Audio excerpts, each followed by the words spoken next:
So apparently there's going to be an introduction for a new regional visa. What do we have to comment on that? With regional immigration, to be honest, it's sort of been put on a back foot during COVID. We did have the 491 and the 494 being introduced, and then the requirements around the 191 visa have really sort of relaxed. Zana, maybe you wanted to sort of fill us in on that, hey? Yeah, so, we had a face-to-face CPD session in Melbourne about like a week or two ago, and this did come up. So transitioning from 491 to 191, obviously there's certain residency requirements. It's interesting to note that it's actually quite lax and relaxed. So you don't necessarily have to have been living in a regional area for those 3 years in order to qualify for a 191. The policy clearly states you need to have resided in a regional area while in Australia. So, in fact, a lot of people are getting granted 191 visas whilst being offshore for many, many years. So could I, for example, then, I don't know, be in the UK and say that at some point I resided in a regional area in Australia, and that would still qualify me as long as I resided in a regional area whilst in Australia. Correct. So there was a bit of confusion about that, and in fact, the MIA sought clarification from the department, and they confirmed that in writing. So it's a bit, it kind of contradicts the whole purpose of the 491 regional visa, because the whole point is that it gives people an incentive to sort of stay there, live there, work there, build a life there. I am aware that when you get a 191 visa, you can move to a non-regional area. Look, I think that's fine, because the bottom line is you can't really lock people into a particular area. So that is fine. But the fact that you're offshore, so basically you're not even in Australia, you can't really measure the benefits of regional migration. I mean, to me, the two don't really gel. So it would be nice to see an introduction of a new regional visa that actually targets regional areas, because a lot of regional employers, they struggle to get anyone to actually even apply for a job.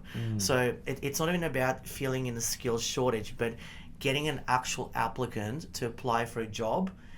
It's not possible. So if you've got people who are offshore on these visas, it just seems to be a little bit outside the scope of what this visa is designed to do. It is perhaps to kind of keep it a bit more appealing for some people. Because like if you think about, having the flexibility, live in a regional area, but also having the flexibility of living offshore and accumulate the time needed for the 101. I agree with that particular point. So say, for example, let's say if you were to, you're allowed to spend time offshore, but maybe there could be a limit in terms of how much time you spend on like shore. a cap, So for example, you have to spend a particular number of years, and you have to be maybe in Australia to make a 191 application.